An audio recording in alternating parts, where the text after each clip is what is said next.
ಸಂಕೋಲೆಗಳನ್ನ ಕಳಿಸ್ತೀವಿ. ಒಂದು ಕಂಪ್ನಿ ನಾವೇ ಅನಲೈಸ್ ಮಾಡ್ತೀವಿ. ಶೆಲ್ ಕಂಪನಿ ಅಂತಾನೆ ಅನ್ಕೊಂಡಿದ್ದೀನಿ. ಸುಮಾರು ಮೆಥಡ್ಗಳಿದಾವೆ. SHE 256 ಅಂತ ಇದೆ. ಪಾಸ್ವರ್ಡ್ ಇಲ್ಲ ಹಂಗೆ 1 ಕೋಟಿ ದಾಟಿತ್ತು ಬಿಟ್ಕಾಯಿನ್. ಇಥೀರಿಯಂ ಅಲ್ಲಿ CEO ಇಲ್ಲ. This content is for educational purposes only and not financial advice any stocks. Consult a professional and invest at your own risk. Sandeep, ನಾನು ಟ್ವೀಟ್ ನೋಡ್ತಾ ಇದ್ದೆ ಬಿಟ್ಕಾಯಿನ್ ಬಗ್ಗೆ. ಸೊ ಕರೆಂಟ್ ಚಾರ್ಟ್ ಬಗ್ಗೆ ಇದೆ. ಸೊ ನನಗೆ ಈ ಕ್ರಿಪ್ಟೋ ಸ್ವಲ್ಪ ಅರ್ಥ ಆಗೋದೇ ಕಷ್ಟ.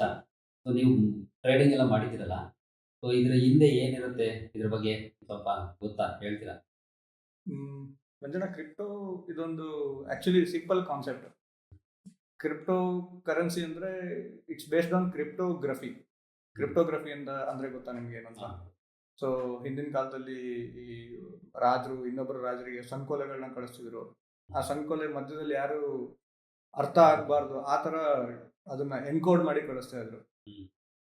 ಅದೇ ಕಾನ್ಸೆಪ್ಟ್ ಇಲ್ಲಿ ಇಂಪ್ರೂವೈಸ್ ಆಗಿ ಕ್ರಿಪ್ಟೋಗ್ರಫಿ ಆಯಿತು. ಇವನ್ ನೀವು ಶಾರ್ಟ್ ಹ್ಯಾಂಡ್ ಅಂತ ಒಂದು 20 ವರ್ಷ ಹಿಂದೆ ತುಂಬ ಟ್ರೆಂಡಿಂಗ್ ಇತ್ತು. ಅದು ಕೂಡ ಒಂದು ಫಾರ್ಮ್ ಆಫ್ ಕ್ರಿಪ್ಟೋಗ್ರಫಿನೇ. ಸೊ ಇದು ಸಿಂಪಲ್, ತುಂಬಾನೇ ಸಿಂಪಲ್. ಎನ್ಕ್ರಿಪ್ಷನ್, ಡಿಕ್ರಿಪ್ಷನ್ ಇವೆರಡೇ ಇದರದ್ದು ಮೇನ್ ಕಾನ್ಸೆಪ್ಟ್.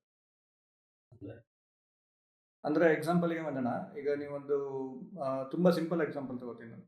ಒಂದು ಕೀ ಇರುತ್ತೆ, ಬಾಗಿಲು ಕೀ ಹಾಕಿ ಒಂದು ಲಾಕ್ ಇರುತ್ತೆ. ಲಾಕಿಗೆ ಒಂದು ಕೀ ಇರುತ್ತೆ. ಲಾಕ್ ಅನ್ನೋದು ಒಂದು ಎನ್ಕ್ರಿಪ್ಷನ್ ಮೆಥಡ್. ಅದು ಕೀ ಇದೆಯಲ್ಲ, ಅದು ಡಿಕ್ರಿಪ್ಟ್ ಮಾಡೋದಕ್ಕಿರೋ ಒಂದು ಟೂಲ್. ನೀವು ಅಲ್ಲಿ ಬಿಟ್ಗಳಂತ ಬರ್ತವೆ.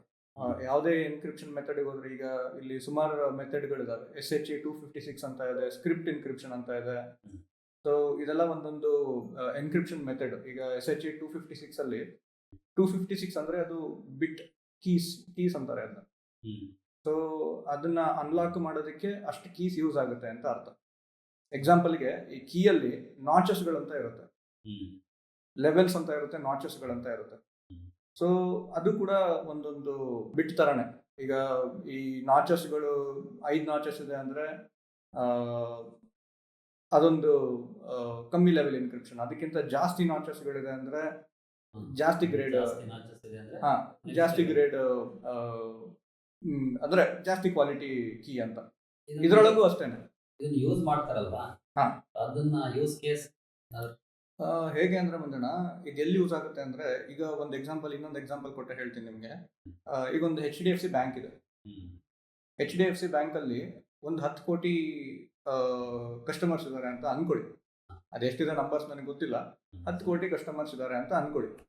ಸೊ ರೆಗ್ಯುಲರ್ ಆಗಿ ಡೇಟಾಗಳು ಬರ್ತಾ ಇರುತ್ತೆ.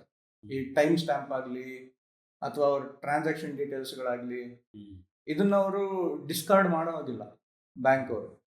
ಬಟ್ ಅದು ಬೇರೆ ಎಲ್ಲೂ ಲೀಕ್ ಆಗೋದು ಇಲ್ಲ. ಈ ಡೇಟಾಬೇಸ್ ಅಂತ ಹೇಳ್ತೀವಿ ಇದನ್ನೆಲ್ಲ. ಅದನ್ನ ಏನ್ ಮಾಡ್ತಾರೆ, ಅದನ್ನ ಒಂದು ಎನ್ಕ್ರಿಪ್ಟ್ ಮಾಡಿ ಸ್ಟೋರ್ ಮಾಡ್ತಾರೆ. ಸೊ ಈ BTC ಆಗಲಿ, ಎಥಿರಿಯಂ ಆಗಲಿ, ಇವೆಲ್ಲ ಇದೇ ಸರ್ವಿಸ್ನ ಕೊಡೋದು. ಎನ್ಕ್ರಿಪ್ಷನ್ ಮಾಡಿ ಸ್ಟೋರ್ ಮಾಡಿಕೊಡೋ ಸರ್ವಿಸ್ ಟೆಕ್ನಾಲಜಿ. ಹೌದು. ಇದನ್ನ ಯಾರು ಸತೋಶಿ ನಕಮೋಟೋ ಅಂತ ಒಬ್ಬ 2008 ಅಲ್ಲಿ, ಇಲ್ಲ ಇದು ಆಕ್ಚುಲಿ 1993 ಇಂದಾನೇ ಶುರು ಆಯ್ತು. ಬಟ್ ಅದನ್ನೊಂದು ರಿಫಾರ್ಮ್ ಆಗಿ ಅವನು ಕಾನ್ಸೆಪ್ಟ್ನ ಇಂಟ್ರೊಡ್ಯೂಸ್ ಮಾಡಿದ್ದು 2008, ಅರ್ಲಿ 2008 ಅಲ್ಲಿ ಶುರು ಮಾಡಿದ್ರು. ಅದಾದ್ಮೇಲೆ ಇದು ತುಂಬಾನೇ ಬೂಮ್ ಆಯ್ತು. ನಿನ್ಗೆ ಗೊತ್ತು, 1 ಕೋಟಿ ದಾಟಿತ್ತು ಬಿಟ್ಕಾಯಿನ್. 1 ಕೋಟಿ ದಾಟಿತ್ತು. ಬಟ್ ನಮ್ಮ ದೇಶದಲ್ಲಿ ಇದನ್ನ ಎಂಟರ್ಟೈನ್ ಮಾಡ್ತಾ ಇಲ್ಲ. ಯಾಕಂದ್ರೆ ಇಲ್ಲಿ ಡಿಜಿಟಲ್ ಫುಟ್ ಪ್ರಿಂಟ್ಸ್ ಅಂತ ಏನ್ ಹೇಳ್ತೀವಿ, ಅದನ್ನ ಟ್ರ್ಯಾಕ್ ಮಾಡೋದು ತುಂಬಾನೇ ಕಷ್ಟ. ನಾನು ಅದನ್ನ ಅರ್ಥ ಮಾಡ್ಕೊಂಡೆ ಅದನ್ನ ಬಿಟ್ಟಿದ್ದು. ಇಲ್ಲಿ ಏನು ಒಂದು ಸೋರ್ಸೇ ಇಲ್ಲ ಕಂಪನಿದು. ಯಾವ್ದು, ಈಗ ಒಂದು ಎಕ್ಸಾಂಪಲ್ ಎಥಿರಿಯಂ ಅಂತ ತಗೊಂಡ್ರೆ, ಇಥಿರಿಯಂ ಅಲ್ಲಿ CEO ಇಲ್ಲ, ಅವ್ರದ್ದು ಸೇಲ್ಸ್ ಗೊತ್ತಿಲ್ಲ, ಅವ್ರದ್ದು ಬುಕ್ ವ್ಯಾಲ್ಯೂ ಇರೋದಿಲ್ಲ, ಒಂದು ಪ್ರೈಸ್ ಟು ಅರ್ನಿಂಗ್ ಲೆಕ್ಕ ಹಿಡಿಯಕ್ಕಾಗಲ್ಲ. ಒಂದು ಕಂಪನಿ ನಾವೇ ಅನಲೈಸ್ ಮಾಡಿದ್ವಿ. ನಮ್ ಶೆಲ್ ಕಂಪನಿ ಅಂತಾನೆ ಅನ್ಕೊಳ್ಳಿ ನೀವು. ಶೆಲ್ ಕಂಪನಿ ಇದ್ದಂಗೆ ಇರುತ್ತೆ ಅವೆಲ್ಲ. ಅದನ್ನ ರೆಗ್ಯುಲೇಟ್ ಮಾಡೋದಕ್ಕೂ ಯಾರು ಇಲ್ಲ. ಫಸ್ಟ್ ಆಫ್ ಆಲ್ ಅಂದ್ರೆ ಇನ್ವೆಸ್ಟ್ ಮಾಡೋರ್ದು ಹಿತಾಸಕ್ತಿ ಕಾಪಾಡ್ಕೊಳ್ಳೋದಕ್ಕೆ ಏನು ರೆಗ್ಯುಲೇಷನ್ ಬೋರ್ಡೇ ಇಲ್ಲ ಅಲ್ಲಿ. ಅದಕ್ಕೋಸ್ಕರನೇ ನಮ್ಮ ದೇಶದಲ್ಲಿ ಅದನ್ನ ಎಂಟರ್ಟೈನ್ ಮಾಡ್ತಾ ಇಲ್ಲ. ಈಗ ಕಂಪನಿ ಅಂದ್ರೆ ಅಸೆಟ್ ಇರುತ್ತೆ, ಬ್ಯಾಕ್ಡ್ ಬಿಸ್ನೆಸ್ ಹಾ. ಇರುತ್ತೆ, ಬಟ್ ಹೌದು. ಆ ತರ ಇಲ್ಲ ಅಂತ. ಹೌದು, ಈಗ ಏನಿಲ್ಲ. ಅದನ್ನ ಯೂಸ್ ಮಾಡ್ತಾರಲ್ಲ, ಈ ಹಾ. ಬ್ಲಾಕ್ ಚೈನ್ ಟೆಕ್ನಾಲಜಿ ಅದೇ ಅದರ ಬೇಸ್ಡ್ ಅಲ್ವಾ ಇದು. ಹೌದು. ಅದನ್ನ ಯೂಸ್ ಮಾಡೋದಕ್ಕೆ ಏನಾದ್ರು ಕಂಪ್ನೀಸ್ ಪೇ ಮಾಡ್ತಾರ? ಮಾಡ್ತಾರೆ, ಬಟ್ ಈಗ ಆ, ಈ ಕ್ರಿಪ್ಟೋ ಕರೆನ್ಸಿ ಇದೆಲ್ಲ, ಹ್ಮ್. ಆ ಕ್ರಿಪ್ಟೋ ಕರೆನ್ಸಿ, ಆ ಕ್ರಿಪ್ಟೋಗ್ರಫಿ, ನಿಮ್ಗೆ ಹೇಳಿದ್ನಲ್ಲ ಎನ್ಕ್ರಿಪ್ಷನ್ ಡಿಕ್ರಿಪ್ಷನ್, ಹ್ಮ್. ಇದೇನೆ ಬ್ಲಾಕ್ ಚೈನ್ ಟೆಕ್ನಾಲಜಿ ಆಗೋದು. ಇಲ್ಲಿ ಬ್ಲಾಕ್ಸ್ಗಳು ಬರ್ತವೆ, ಹಾ. ಒಂದೊಂದು ಬ್ಲಾಕ್ಸು ಯುನೀಕ್ ಆಗಿರುತ್ತೆ. ಹ್ಮ್. ಸೊ ಇದೇ ಕಾನ್ಸೆಪ್ಟೇ, ಇದನ್ನೇ ಇದು ಇಂಪ್ರೂವೈಸ್ಡ್ ಕಾನ್ಸೆಪ್ಟೇ ಬ್ಲಾಕ್ ಚೈನ್ ಟೆಕ್ನಾಲಜಿ. ಸೊ ಒಟ್ನಲ್ಲಿ ಅದ್ರ ಹಿಂದೆ ಯಾವ್ದೇ ಕಂಪನಿ ಆಗ್ಲಿ ಈ ತರ ಏನಿಲ್ಲ, ಏನಿಲ್ಲ, ಅದೊಂದು ಟೆಕ್, ಅದನ್ನ ಸುಮಾರು ಜನ ಸರ್ವಿಸ್, ಬಳಸ್ತಾರೆ. ಶೆಲ್ ಕಂಪನಿ ಏನೋ ಸರ್ವಿಸ್ ಕೊಡ್ತಾ ಇದೆ ಅಂತ ಆ ಥರ ಮೇಲೆ ಅರ್ಥ ಮಾಡ್ಕೋಬಹುದು.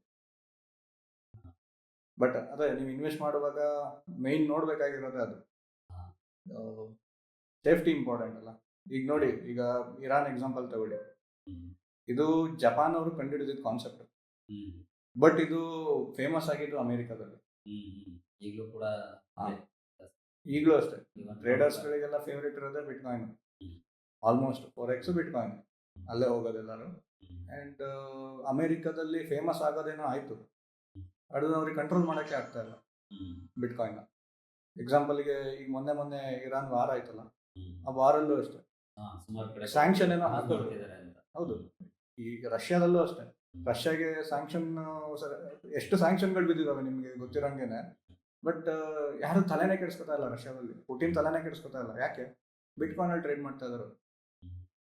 ಡಾಲರ್ಸನ್ನ ಬಿಟ್ಕಾಯಿನಲ್ಲಿ ಅವ್ರು ಇದನ್ನ ಮಾಡ್ತಾ ಇದ್ದಾರೆ. ಮೊನ್ನೆ ರೀಸೆಂಟ್ ನ್ಯೂಸು, ಇರಾನ್ದು ಅಷ್ಟೇ, ಸ್ಯಾಂಕ್ಷನ್ ಹಾಕಿದ್ರು ಇರಾನ್ಗೆ, ಬಟ್ ತಲೆನೇ ಕೆಡಿಸ್ಕೊಳ್ಳಿಲ್ಲ.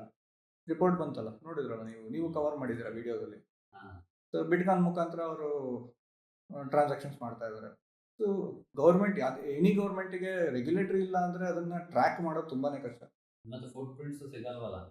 ಹೌದು, ಯಾರು ಏನು ಮಾಡಿದ್ರು, ಯಾರು ಎಲ್ಲಿ ಕಳಿಸಿದ್ರು. ನಂದೇ ಇದೆ ಆಲ್ಮೋಸ್ಟ್, ನನ್ನ ಹತ್ರ ಒಂದು 0.34 ಬಿಟ್ಕಾಯಿನ್ಸ್ ಇದೆ. ಪಾಸ್ವರ್ಡ್ ಕಳೀತು, ಅದನ್ನ ಆಕ್ಸೆಸ್ ಮಾಡೋದಕ್ಕೆ ಬರಲ್ಲ, ಪಾಸ್ವರ್ಡ್ ಇಲ್ಲ ಅಂದ್ರೆ ಹೋಯ್ತು. ಮುಗೀತದ್ದು ಕಥೆ. Okay. ಅದಕ್ಕೋಸ್ಕರನೇ ಸ್ವಲ್ಪ ಈ ಥರ ಅಸೆಟ್ಗಳಲ್ಲಿ ಅರ್ಥ ಮಾಡ್ಕೊಂಡೇ ಇನ್ವೆಸ್ಟ್ ಮಾಡೋದು ತುಂಬಾನೇ ರಿಸ್ಕಿ ಅನಿಸುತ್ತೆ ನನಗೆ. ಹ್ಮ್. ಈಗ ಚಾರ್ಟ್ ಅಲ್ಲಿ 2022 ಏನ್ ಕರೆಕ್ಷನ್ ಆಗಿತ್ತು ಅದೇ ರೀತಿ ಕರೆಕ್ಷನ್ ಆಗಿದೆ.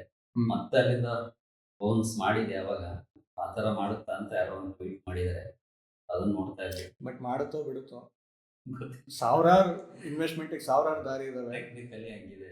ಫೋಮೋಗೆ ಏನಕ್ಕೆ? ಬಿಟ್ಕಾಯಿನ್ ಹೋಗ್ಲಿ, 1 ಕೋಟಿ ಇರೋದು 2 ಕೋಟಿಗೆ ಹೋಗ್ಲಿ ಬೇಕಾದ್ರೆ, ಅದಕ್ಕೆಲ್ಲ ತಲೆ ಕೆಡಿಸ್ಕೊಳ್ಳೋದು ಇಲ್ಲ. ನಾವು ತಲೆ ಕೆಡಿಸ್ಕೊಳ್ಳೋದಿಲ್ಲ. But ಒಂದ್ ಫೋಮೋ ಸ್ವಲ್ಪ ಹೊಸ ವಿಷಯ ತಿಳ್ಕೊಂಡಂಗೆ ಆಯ್ತು ಅಷ್ಟೇ. ಈಗ ಆ ಟ್ವೀಟ್ ಬಂದಿದ್ದಕ್ಕೆ. ಹೌದು.